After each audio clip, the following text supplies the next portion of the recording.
ഇന്ന് ദൈവസൈന്യവും വിശ്വാസവും എന്ന ശീർഷകത്തോടെ നമുക്ക് ദൈവവചനം പഠിക്കാം. ബൈബിളിൽ സൈന്യങ്ങളെക്കുറിച്ചുള്ള നിരവധി വിവരണങ്ങൾ കാണാം. ഗിദെയോന്റെ യോദ്ധാക്കളെയും യോശുവയുടെ സൈന്യത്തെയും ഇസ്രായേൽ സൈന്യത്തെയും കുറിച്ച് ബൈബിളിൽ പലയിടത്തും രേഖപ്പെടുത്തിയിട്ടുണ്ട്.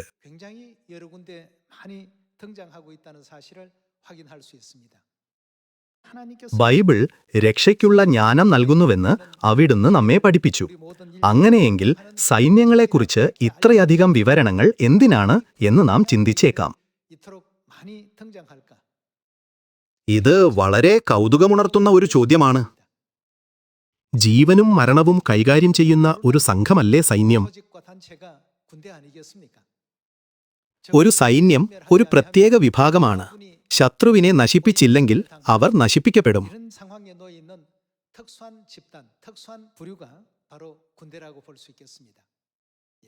ഇന്ന് ദൈവസൈന്യവും വിശ്വാസവും എന്ന വിഷയത്തിൽ ബൈബിളിലെ ദൈവഹിതം നമുക്ക് പരിശോധിക്കാം. നമുക്ക് 2 തിമോഥെയോസ് അധ്യായം 2 നോക്കാം. 2 തിമോഥെയോസ് 2 അധ്യായം 3 വാക്യം നമുക്ക് നോക്കാം. ക്രിസ്തുയേശുവിന്റെ നല്ല ഭടനായി നീയും എന്നോടുകൂടെ കഷ്ടം സഹിക്ക. നമ്മൾ ആരാണ്? ക്രിസ്തുയേശുവിന്റെ നല്ല ഭടൻ. ഒരു സൈന്യമെന്നാൽ പട്ടാളക്കാരുടെ ഒരു കൂട്ടമല്ലേ? ക്രിസ്തുയേശുവിന്റെ നല്ല ഭടനായി നീയും എന്നോടുകൂടെ കഷ്ടം സഹിക്ക. പടചേർത്തവനെ പ്രസാദിപ്പിക്കേണ്ടതിന് യാതൊരു പടയാളിയും ജീവനകാര്യങ്ങളിൽ ഇടപെടാതിരിക്കുന്നു. ഇതാണ് ബൈബിൾ നമ്മെ പഠിപ്പിക്കുന്നത്. ബൈബിൾ നമ്മെക്കുറിച്ച് എന്തു പറയുന്നു? നാം ക്രിസ്തുയേശുവിന്റെ നല്ല പടയാളികളാണ്. ബൈബിളിൽ സൈന്യവും നമ്മുടെ രക്ഷയും എങ്ങനെ ബന്ധപ്പെട്ടിരിക്കുന്നുവെന്ന് നോക്കാം. ആദ്യം നമുക്ക് ഗിദെയോന്റെ സൈന്യത്തെ നോക്കാം. ന്യായാധിപന്മാർ അധ്യായം 7 നോക്കാം. ആ സമയത്ത് മിദ്യാന്യരുടെ ക്രൂരമായ ഭരണത്തിൻ കീഴിൽ ഇസ്രായേൽ കഷ്ടപ്പെട്ടു.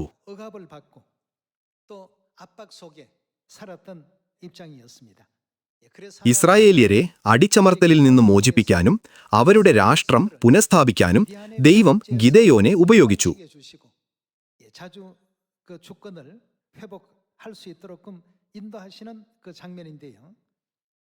നമുക്ക് അധ്യായം 7 വാക്യം 1 നോക്കാം. വാക്യം 1 ഇപ്രകാരം എഴുതിയിരിക്കുന്നു: അനന്തരം ഗിദെയോൻ എന്ന യെരുബ്ബാലും അവനോടുകൂടെയുള്ള ജനമൊക്കെയും അതികാലത്ത് പുറപ്പെട്ട് ഹരോദ് ഉറവിനരികെ പാളയമിറങ്ങി. മിദ്യാന്യരുടെ പാളയമോ അവർക്ക് വടക്ക് മോരേക്കിന്നിനരികെ താഴ്വരയിലായിരുന്നു. യഹോവ ഗിദെയോനോട്, നിന്നോടുകൂടെയുള്ള ജനം അധികമാകുന്നു. എന്റെ കൈ എന്നെ രക്ഷിച്ചു എന്ന് ഇസ്രായേൽ എന്റെ നേരെ വമ്പു പറയാതിരിക്കേണ്ടതിന് ഞാൻ മിദ്യാന്യരെ ഇവരുടെ കയ്യിൽ ഏൽപ്പിക്കയില്ല. ആകയാൽ നീ ചെന്ന് ആർക്കെങ്കിലും ഭയവും ഭീരുതയുമുണ്ടെങ്കിൽ അവൻ ഗിലെയാദ് പർവ്വതത്തിൽ നിന്ന് മടങ്ങിപ്പോയിക്കൊള്ളട്ടെ എന്ന് ജനത്തിൽ പ്രസിദ്ധപ്പെടുത്തുക എന്ന് കൽപ്പിച്ചു. എന്നാറെ ജനത്തിൽ 20,000 പേർ മടങ്ങിപ്പോയി, 10,000 പേർ ശേഷിച്ചു. മറ്റൊരു വിധത്തിൽ പറഞ്ഞാൽ, ഭയപ്പെട്ടവർ ദൈവം ഇസ്രായേല്യർക്ക് വിജയം നൽകുമെന്നോ അവിടുന്ന് ഈ സംഭവങ്ങൾക്ക് നേതൃത്വം നൽകുന്നുവെന്നോ വിശ്വസിച്ചില്ല.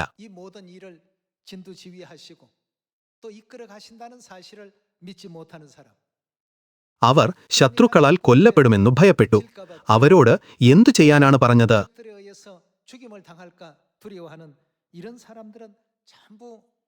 ഗിലെയാദ് പർവ്വതത്തിൽ നിന്ന് മടങ്ങിപ്പോയിക്കൊള്ളട്ടെ. ദൈവത്തിന്റെ പടയാളികളാകുന്നത് ഒരു ബഹുമതിയാണ്. എന്നാൽ വിശ്വാസമില്ലാത്തവരെ മടങ്ങിപ്പോയിക്കൊള്ളട്ടെ എന്നു പറഞ്ഞ് ദൈവം വീട്ടിലേക്ക് തിരിച്ചയച്ചു. അവശേഷിച്ചത് ദൈവത്തിൽ തികഞ്ഞ വിശ്വാസമുണ്ടായിരുന്ന പടയാളികളായിരുന്നു.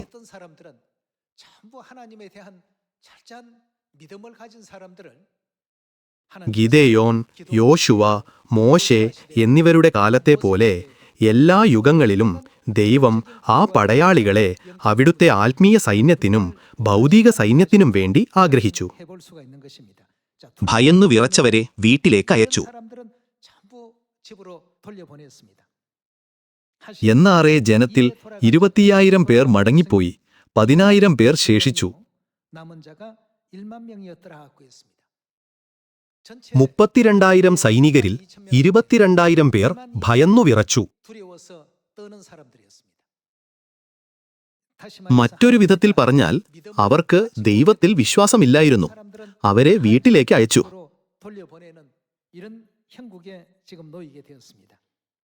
10,000 പുരുഷന്മാർ പോലും അധികമാണെന്ന് ദൈവം ഗിദെയോനോട് പറഞ്ഞു.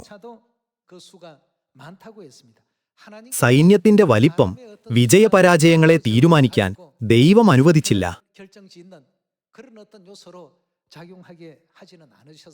സൈന്യത്തിന്റെ വലിപ്പമല്ല, ദൈവത്തിലുള്ള വിശ്വാസമാണ് കാര്യമെന്ന് അവിടുന്ന് കാണിച്ചു തരുന്നു.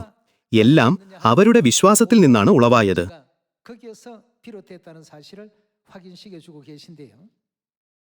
നമുക്ക് വാക്യം 4 നോക്കാം. യഹോവ പിന്നെയും ഗിദെയോനോട്, ജനം ഇനിയും അധികമാകുന്നു, അവരെ വെള്ളത്തിങ്കലേക്ക് കൊണ്ടുപോക, അവിടെ വച്ച് ഞാൻ അവരെ പരിശോധിച്ചു തരാം. ഇവൻ നിന്നോടുകൂടെ പോരട്ടെ എന്നു ഞാൻ കൽപ്പിക്കുന്നവൻ പോരട്ടെ, ഇവൻ നിന്നോടുകൂടെ പോരേണ്ട എന്ന് ഞാൻ കൽപ്പിക്കുന്നവൻ പോരേണ്ട എന്നു കൽപ്പിച്ചു.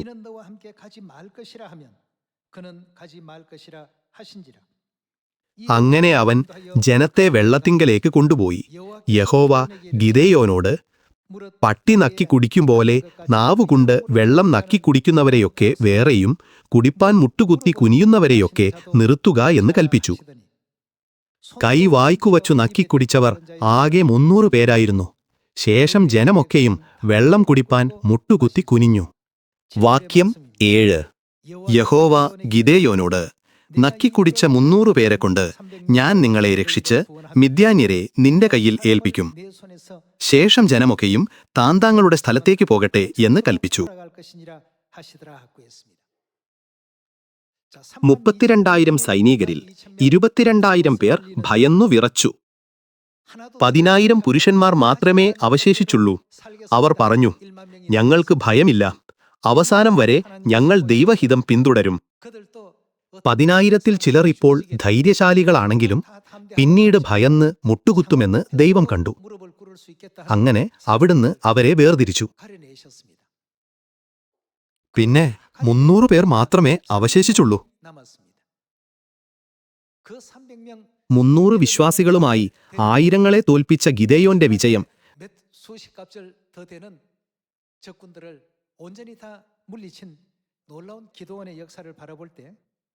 ദൈവം തന്റെ സൈന്യത്തിന് പൂർണ്ണ വിശ്വാസമുള്ളവരെ തിരഞ്ഞെടുക്കുന്നുവെന്ന് കാണിക്കുന്നു.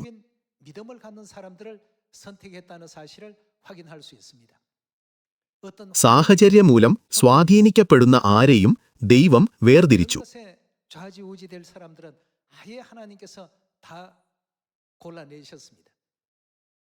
ഈ സുവിശേഷ യുഗത്തിൽ 2 തിമോത്തിയോസ് അധ്യായം 2 അനുസരിച്ച് നാം ക്രിസ്തുവിന്റെ നല്ല പടയാളികളാണ്. ഗിദെയോന്റെ സൈന്യത്തെപ്പോലെ ദൈവത്തിന് ഉപയോഗിക്കാൻ കഴിയുന്നവരാകാൻ നമുക്ക് വിശ്വാസം വേണം.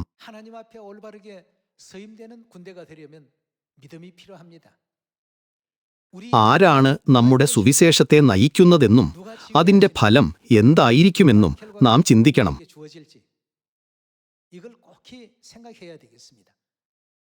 ഭയപ്പെടുന്നവർ ചിന്തിക്കുന്നു, നാം പരാജയപ്പെട്ടാലോ, പരാജയം പ്രശ്നമുണ്ടാക്കിയാലോ, അതിനാൽ അവർ ഭയപ്പെടുന്നു. ദൈവം എല്ലാം ഒരുക്കിയിരിക്കുന്നു, നാം പോയാൽ മാത്രം മതി. ശമരിയയിലും ഭൂമിയുടെ അറ്റത്തോളവും പോയി സകല ജാതികളെയും ശിഷ്യരാക്കാൻ അവിടുന്ന് കൽപ്പിച്ചു. നാം ചെയ്യേണ്ടതെല്ലാം അവിടുന്ന് അറിയിച്ചു. എന്നാൽ ചിലർ സംശയിച്ചു, ഇത് നടക്കുമോ? ഞാൻ പ്രാപ്തനല്ല, എനിക്കുള്ളതുകൊണ്ട് ഇത് അസാധ്യമാണ്. ദൈവത്തെ ഓർക്കാതെ അവർ സ്വന്തം സാഹചര്യത്തിൽ മാത്രം ശ്രദ്ധിക്കുന്നു. സാഹചര്യങ്ങളിൽ ശ്രദ്ധിച്ചതിനാൽ 32,000-ൽ നിന്ന് ദൈവം നീക്കിയ 22,000 പേരിലും 22,000명 그룹에 자기도 알지 못하는 순간에 속하게 되었고 10,000-ൽ നിന്ന് തിരഞ്ഞെടുക്കാത്ത 9,700 പേരിലും അവർ അറിയാതെ ഉൾപ്പെട്ടു. 사이에 들게 됩니다. പ്രിയമുള്ളവരെ, ദൈവം ജനത്തിന്റെ എണ്ണമോ അവരുടെ കഴിവുകളോ നോക്കിയല്ല തിരഞ്ഞെടുത്തത്. 사람의 어떤 무술이나 금술의 실력을 보고 뽑은 것도 아니고 그들을 ദൈവത്തിൽ പൂർണ്ണ വിശ്വാസമുള്ളവരെ തിരഞ്ഞെടുത്ത് അവിടുന്ന് അവർക്ക് വിജയം നൽകി. 가졌느냐 갖지 못했느냐 그걸 가지고 언제나 승리를 주셨습니다. ദൈവം നിശ്ചയിച്ച സുവിശേഷ വേല വിശ്വാസമുള്ളവരിലൂടെയാണ് ചെയ്തതെന്ന് ബൈബിൾ കാണിക്കുന്നു. 전부 이루어 가셨다는 사실을 성경을 통해서 확인할 수가 있겠습니다.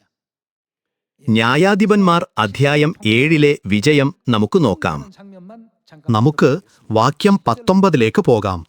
അധ്യായം 7, വാക്യം 19. മധ്യയാമത്തിന്റെ ആരംഭത്തിൽ അവർ കാവൽ മാറി നിർത്തിയ ഉടനെ കാവൽക്കാർ മാറിയിരിക്കേണ്ട സമയമായിരുന്നു. ഗിദെയോനും കൂടെയുള്ള 100 പേരും പാളയത്തിന്റെ അറ്റത്തെത്തി കാഹളമോതി കയ്യിലുണ്ടായിരുന്ന കുടങ്ങൾ ഉടച്ചു. 불며 손에 가졌던 3 കൂട്ടവും കാഹളമൂതി കുടങ്ങൾ ഉടച്ചു. ഇടത്തുകൈയിൽ പന്തവും വലത്തുകൈയിൽ ഊതുവാൻ കാഹളവും പിടിച്ചു. യഹോവയ്ക്കും ഗിദെയോനും വേണ്ടി വാൾ എന്ന് ആർത്തു. 여호와와 기도원의 അവർ പാളയത്തിന്റെ ചുറ്റും ഓരോരുത്തൻ താന്റെ നിലയിൽ തന്നെ നിന്നു. പാളയമെല്ലാം പാച്ചൽ തുടങ്ങി. അവർ നിലവിളിച്ചുകൊണ്ട് ഓടിപ്പോയി. 300명이 ആ 300 പേരും കാഹളമൂതിയപ്പോൾ യഹോവ പാളയത്തിലൊക്കെയും ഓരോരുത്തന്റെ വാൾ താന്റെ കൂട്ടുകാരന്റെ നേരെ തിരിപ്പിച്ചു. സൈന്യം സെരേര വഴിയായി ബേത്ത് ശിത്താ വരെയും തബ്ബത്തിനരികെയുള്ള ആബേൽ മെഹോലയുടെ അതിർവരെയും ഓടിപ്പോയി. 경계에 이르렀으며 ഇസ്രായേലിയർ നഫ്താലിയിൽ നിന്നും ആശേരിൽ നിന്നും മനശയിൽ നിന്നൊക്കെയും ഒരുമിച്ചുകൂടി മിദ്യാന്യരെ പിന്തുടർന്നു. 이렇게 എത്ര സൈനികർ ഈ രീതിയിൽ മരിച്ചു? 수가 얼마가 된다고 했습니까? 135,000 പേർ കൊല്ലപ്പെട്ടു. 숫자가 거기에서 죽임을 당했습니다. 300 പേർ മാത്രം ആർത്തു വിളിച്ചിട്ടും ഈ അത്ഭുതം സംഭവിച്ചു. 놀라운 그 결과가 일어났습니다. ദൈവത്തിന്റെ വിജയരീതി നിഗൂഢമാണ്. 정식 승리의 어떤 그 방법은 기기묘묘합니다.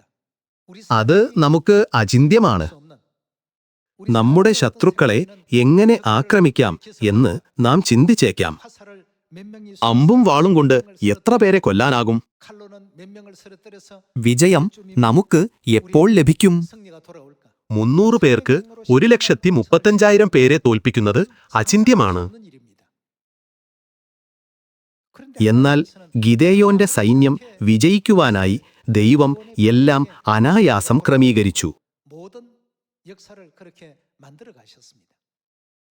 അവിടുന്ന് സൈന്യത്തിന്റെ വിശ്വാസം മാത്രമാണ് പരിഗണിച്ചത്. 그한 가지를 보셨습니다. അവിടുന്ന് അത്തരക്കാരെ തിരഞ്ഞെടുത്തു. 두려워 떠는 사람. നാം പരാജയപ്പെട്ടാലോ എന്ന് ചിന്തിച്ച് ചിലർ ഭയപ്പെടുകയും മടിക്കുകയും ചെയ്തു. 하나님이 계시고 하나님이 ദൈവം തന്നെ നയിച്ചിട്ടും മനുഷ്യർ നയിക്കുന്ന സൈന്യത്തെ പോലെ അവർ ഭയന്നു. 두려워하고 떨고 조바심 나고 അവിടുന്ന് അവരെ തന്റെ സൈന്യത്തിൽ നിന്ന് അയോഗ്യരാക്കി. 그 군대의 자격을 없이 했습니다. ദൈവപ്രവൃത്തി അത്ഭുതകരമായിരുന്നു. 그 300명만 데리고 13만 5천을 아주 아무것도 아닌 것 같이 യോഗ്യരായ 300 പേരെ കൊണ്ട് 1,35,000 പേരെ അവിടുന്ന് അനായാസം തോൽപ്പിച്ചു. 승리의 역사를 바라본다면 ഇത് ഇന്നത്തെ നമ്മുടെ ചോദ്യത്തിന് ഉത്തരം നൽകുന്നു. 우리들이 സുവിശേഷ പടയാളികളായ നമുക്ക് ദൈവവേല ചെയ്യാൻ എന്ത് മനോഭാവം വേണം? 거기에 대한 답을 지금 확실하게 주고 계신 장면입니다. 자, ബൈബിൾ വ്യക്തമാക്കുന്ന പാഠങ്ങൾ നാം മറക്കുകയോ അവഗണിക്കുകയോ അരുത്. 필들을 우리가 또 놓치거나 잊어버려서는 안 되겠죠. 여호수아 നമുക്ക് 6장 യോശുവ 6-ാം അധ്യായം 1-ാം വാക്യം നോക്കാം. യോശുവയെ മുൻനിർത്തി 우리가 너무나 ദൈവം ഇസ്രായേലിന് യെരിഹോവിനെതിരെ വിജയം നൽകി. 여호수아 6 അധ്യായം 1 വാക്യം. 승리를 주시는 장면을 എന്നാൽ യെരിഹോവിനെ ഇസ്രായേൽ മക്കളുടെ നിമിത്തം അടച്ച് ഉറപ്പാക്കിയിരുന്നു. ആരും പുറത്തിറങ്ങിയില്ല, അകത്ത് കയറിയതുമില്ല. 함께 다쳤고 യഹോവ യോശുവയോട് കൽപ്പിച്ചത്, ഞാൻ യെരിഹോവിനെയും അതിന്റെ രാജാവിനെയും യുദ്ധവീരന്മാരെയും നിന്റെ കയ്യിൽ ഏൽപ്പിച്ചിരിക്കുന്നു. 너희 모든 നിങ്ങളിൽ യോദ്ധാക്കളായ എല്ലാവരും ഒരു വട്ടം പട്ടണത്തെ ചുറ്റി നടക്കണം. ഇങ്ങനെ 6 ദിവസം ചെയ്യണം. 제사장 7은 7 പുരോഹിതന്മാർ ആട്ടിൻ കൊമ്പുകൊണ്ടുള്ള 7 കാഹളം പിടിച്ചുകൊണ്ട് പെട്ടകത്തിന്റെ മുമ്പിൽ നടക്കണം. 7-ാം ദിവസം 7 പ്രാവശ്യം പട്ടണത്തെ ചുറ്റുകയും പുരോഹിതന്മാർ കാഹളം ഊതുകയും വേണം. 울려 불어 അവർ ആട്ടിൻകൊമ്പ് നീട്ടിയൂതുകയും നിങ്ങൾ കാഹളനാദം കേൾക്കുകയും ചെയ്യുമ്പോൾ ജനമൊക്കെയും ഉച്ചത്തിൽ ആർപ്പിടേണം. അപ്പോൾ പട്ടണമതിൽ വീഴും. ജനം ഓരോരുത്തൻ നേരെ കയറുകയും വേണം. 지니라 하시더라 하고 있습니다. ഒട്ടും യുദ്ധം പോലെ അല്ലാത്ത ഒരു പോരാട്ടത്തിന് ദൈവം കൽപ്പിച്ചു. 하나님께서 지시를 하셨습니다. ഒരു വട്ടം പട്ടണത്തെ ചുറ്റി നടക്കണം. 7-ാം ദിവസം 7 പ്രാവശ്യം പട്ടണത്തെ ചുറ്റുകയും അവർ ആട്ടിൻകൊമ്പ് നീട്ടിയൂതുകയും നിങ്ങൾ കാഹളനാദം കേൾക്കുകയും ചെയ്യുമ്പോൾ ജനമൊക്കെയും ഉച്ചത്തിൽ ആർപ്പിടേണം. 일만 하면 된다 하고 했습니다. ഒരു സൈന്യത്തിന്റെ ആവശ്യം പോലും ഉണ്ടായിരുന്നില്ല. 뭐 어떤 ഒരു യുദ്ധം നടക്കുമെന്ന് തോന്നാത്ത ഒരു തന്ത്രമാണ് ദൈവം അവർക്ക് നൽകിയത്. 벌어질 전투가 യോശുവയുടെ സൈന്യം ദൈവവചനം അതുപോലെ തന്നെ അനുസരിച്ചു. 전략으로 지시를 അതിന്റെ ഫലമായി എന്ത് സംഭവിച്ചുവെന്ന് നമുക്ക് വാക്യം 15-ൽ കാണാം. 그 하나님의 말씀을 그대로 നമുക്ക് വാക്യം 15-ലേക്ക് പോകാം. 어떤 결과가 7-ാം ദിവസമോ അവർ അതികാലത്ത് അരുണോദയത്തിങ്കൽ എഴുന്നേറ്റ് പട്ടണത്തെ ആ വിധത്തിൽ തന്നെ 7 പ്രാവശ്യം ചുറ്റി. അന്നു മാത്രം അവർ പട്ടണത്തെ 7 പ്രാവശ്യം ചുറ്റി. 성을 7-ാം പ്രാവശ്യം പുരോഹിതന്മാർ കാഹളമൂതിയപ്പോൾ യോശുവ ജനത്തോട് പറഞ്ഞതെന്തെന്നാൽ, ആർപ്പിടുവിൻ, യഹോവ പട്ടണം നിങ്ങൾക്ക് തന്നിരിക്കുന്നു. ഈ പട്ടണവും അതിലുള്ളതൊക്കെയും യഹോവയ്ക്ക് ശപഥാർപ്പിതമായിരിക്കുന്നു. എങ്കിലും രാഹാബ് എന്ന വേശ്യ നാം അയച്ച ദൂതന്മാരെ ഒളിപ്പിച്ചതിനാൽ അവളും അവളോടുകൂടെ വീട്ടിലുള്ള എല്ലാവരും ജീവനോടിരിക്കട്ടെ. നമുക്ക് വാക്യം 20 നോക്കാം. അനന്തരം ജനം ആർപ്പിടുകയും പുരോഹിതന്മാർ കാഹളം ഊതുകയും ചെയ്തു. ജനം കാഹളനാദം കേട്ട് അത്യുച്ചത്തിൽ ആർപ്പിട്ടപ്പോൾ മതിൽ വീണു. ജനം ഓരോരുത്തൻ നേരെ മുമ്പോട്ട് പട്ടണത്തിലേക്കു കടന്ന് പട്ടണം പിടിച്ചു. കനാനിലെ ആദ്യ നഗരമായ യെരീഹോ ഒരു വൻ കോട്ടയായിരുന്നു. ഇസ്രായേല്യർ 6 ദിവസം അതിനെ ചുറ്റി. 7-ാം ദിവസം 7 തവണയും. 외치기만 했을 뿐인데 അവർ ആർപ്പു വിളിച്ചപ്പോൾ മതിലുകൾ ഇടിഞ്ഞു വീണു. 성이 순식간에 무너져 내렸습니다. ഇവിടെയും ദൈവം യോശുവയുടെ സൈന്യത്തിൽ നിന്ന് വിശ്വാസം ആവശ്യപ്പെട്ടു. നമുക്ക് ഈ രീതിയിൽ ശരിക്കും ജയിക്കാൻ കഴിയുമോ? 어떤 방식으로 ഈ രീതിയിൽ നമുക്ക് ഒരു യുദ്ധം ജയിക്കാൻ കഴിയുമോ? 전쟁의 യുദ്ധത്തിനുള്ള പദ്ധതിയെക്കുറിച്ച് ചിന്തിക്കുക. 기도원의 군대 ഗിദെയോന്റെ സൈന്യത്തിനും യെരീഹോയിലെ യോശുവയ്ക്കും വേണ്ടിയുള്ള ദൈവത്തിന്റെ രീതികൾ മനുഷ്യയുക്തിക്ക് അതീതമായിരുന്നു. 상식을 어떻게 അവിടത്തെ വഴികൾ സാമാന്യ ബുദ്ധിക്ക് അതീതമായിരുന്നു. 방법이었습니다. മനുഷ്യന് മനസ്സിലാക്കാൻ കഴിയാത്ത വിധത്തിലാണ് ദൈവം എപ്പോഴും ഇസ്രായേലിന്റെ സൈന്യത്തെ നയിച്ചിട്ടുള്ളതെന്ന് നാം കാണണം. 이스라엘의 군대를 이렇게 이끌어 오셨구나 하는 사실을 우리가 주목할 필요가 있더라는 것입니다. ഈ യുഗത്തിൽ ദൈവം തന്റെ ആത്മീയ സൈന്യത്തോട് എന്താണ് ചോദിക്കുന്നതും ആജ്ഞാപിക്കുന്നതും? 어떤 지휘를 지금 주고 계시는지 ഈ യുഗത്തിൽ യോശുവയെയും ഗിദെയോനെയും പോലെ വിശ്വാസത്തോടെ ദൈവം കൽപ്പിക്കുന്നതുപോലെ ചെയ്താൽ എന്ത് സംഭവിക്കും? 하나님 말씀 ദൈവവചനം പോലെ എല്ലാം സംഭവിക്കും. പക്ഷേ സാഹചര്യങ്ങളെ നോക്കുന്ന ദുശീലം നമുക്കുണ്ട്.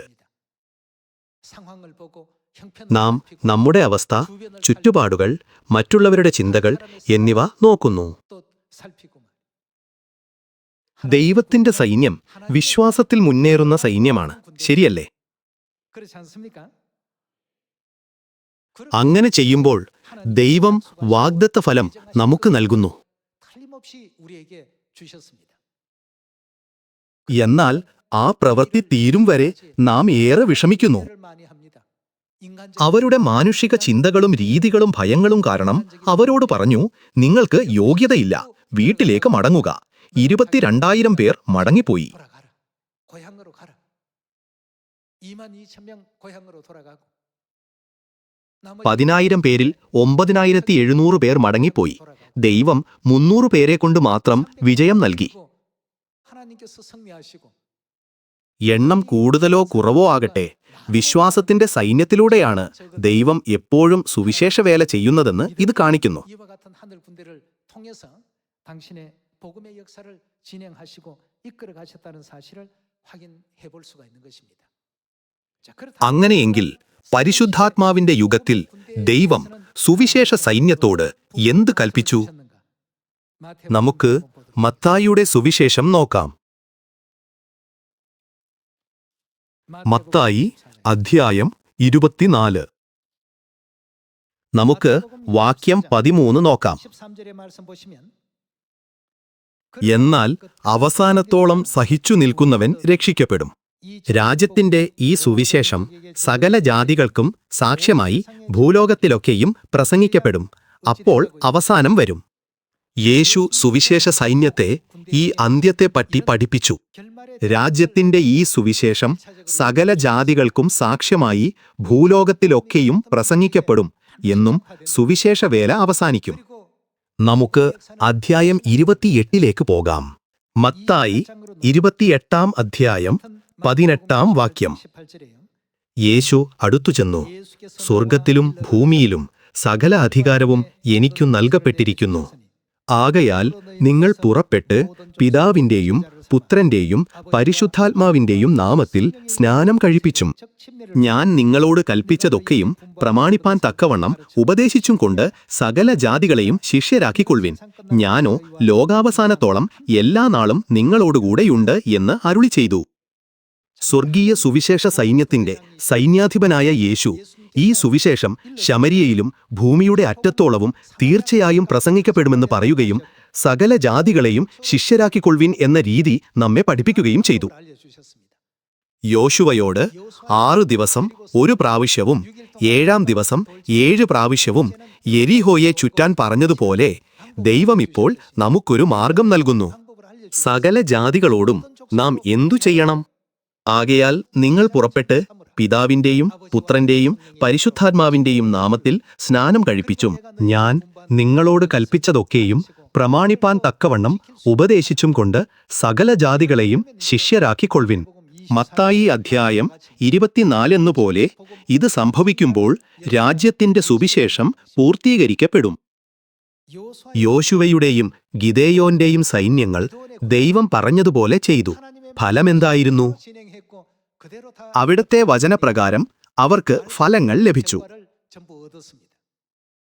അപ്പോൾ ഇന്നത്തെ ദൈവത്തിന്റെ സുവിശേഷ സൈന്യത്തിന്റെ കാര്യമോ? ദൈവം അവിടത്തെ വാക്ക് നിറവേറ്റുന്നുവെന്ന് നാം വിശ്വസിച്ച് മുന്നോട്ടു പോകേണ്ടതല്ലേ? ദൈവം പറഞ്ഞു, രാജ്യത്തിന്റെ ഈ സുവിശേഷം സകല ജാതികൾക്കും സാക്ഷ്യമായി ഭൂലോകത്തിലൊക്കെയും പ്രസംഗിക്കപ്പെടും. ആ വേല പൂർത്തിയാകുന്നതുവരെ അവിടുന്ന് നമുക്ക് വേണ്ടി എന്തു ചെയ്യും? യെശയ്യാവ് അധ്യായം 41 ഞാൻ നിങ്ങളെ സഹായിക്കും എന്ന് അവിടുന്ന് പറയുന്നില്ലേ? ദൈവരാജ്യത്തിന്റെ സുവിശേഷ പടയാളികളാണ് നാം. ദൈവം നമ്മെ നയിക്കുകയും സഹായിക്കുകയും ചെയ്യുന്നു.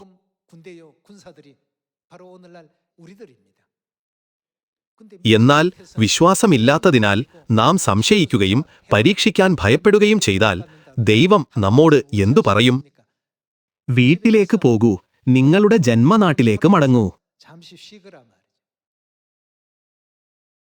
യോശുവയുടെയും ഗിദെയോന്റെയും സൈന്യങ്ങളെപ്പോലെ ദൈവത്തിന്റെ ദൗത്യമുള്ള സുവിശേഷ സൈന്യത്തിനും വിശ്വാസമുണ്ടായിരിക്കണം. നാം ദൈവവചനം ശ്രദ്ധിക്കുകയും അവിടുത്തെ വേല വാഗ്ദാനപ്രകാരം നിറവേറുമെന്ന് വിശ്വസിക്കുകയും വേണം. ഇതാണ് നാം നിറവേറ്റേണ്ട ദൈവസഭയുടെ സുവിശേഷം.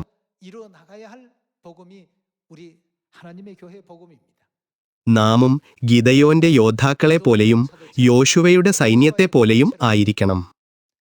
ദൈവാത്ഭുതത്താൽ മാത്രം ജയിച്ചു എന്ന് ചിന്തിക്കാതെ അവിടുന്ന് അത് എങ്ങനെ ചെയ്തു, ദൈവത്തിന്റെയും പടയാളികളുടെയും പങ്കെന്തായിരുന്നു എന്ന് നാം ചോദിക്കണം.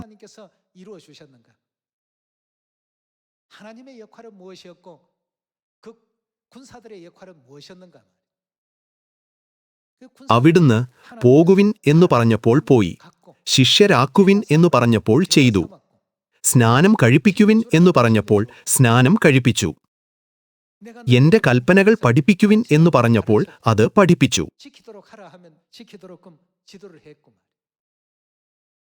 നാം ഇതു ചെയ്യുമ്പോൾ ശമരിയയിലും ഭൂമിയുടെ അറ്റത്തോളവും സകല ജാതികൾക്കും നാം പോലും അറിയാതെ സുവിശേഷം പ്രസംഗിക്കപ്പെടുന്നു.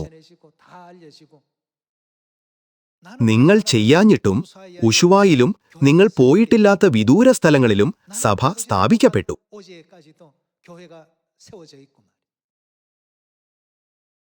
എല്ലാം ഞാൻ ചെയ്യാം, വിഷമിക്കേണ്ട. 6 ദിവസം ഓരോ തവണയും 7-ാം ദിവസം 7 തവണയും ചുറ്റുക എന്ന് ദൈവം പറയുമ്പോൾ നാം അവിടുന്ന് പറയുന്നത് പോലെ ചെയ്താൽ മതി. അപ്പോൾ സുവിശേഷത്തിന് എന്ത് സംഭവിക്കും? സുവിശേഷം ലോകമെങ്ങും പ്രസംഗിക്കപ്പെടുമെന്ന് ദൈവം ഇതിനകം വാഗ്ദാനം ചെയ്തിട്ടില്ലേ?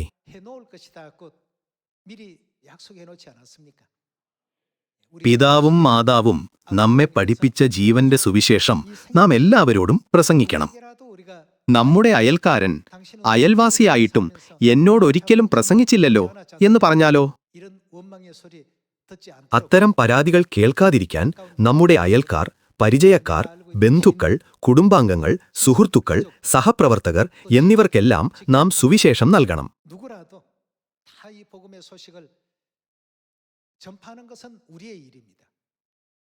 ചിലർ കേൾക്കും, ചിലർ നിരസിക്കും. എന്നാൽ നാം പറഞ്ഞില്ലെങ്കിൽ സ്വർഗീയ ജനത്തിന് സത്യം സ്വീകരിക്കാനാവില്ല. അതിനാൽ നാം എല്ലാവരോടും പറയണം. നാം ദൈവരാജ്യത്തിന്റെ സുവിശേഷ പടയാളികളാണ് എന്ന നമ്മുടെ ദൗത്യം ഒരിക്കലും മറക്കരുത്. തങ്ങളുടെ മഹത് വേലയിൽ നമ്മെ പങ്കുചേർത്ത പിതാവിനും മാതാവിനും നന്ദി പറയാം. സുവിശേഷ വേലയുടെ ഫലം കായ്ച്ച് നമുക്ക് അവർക്ക് സന്തോഷവും മഹത്വവും നൽകാം.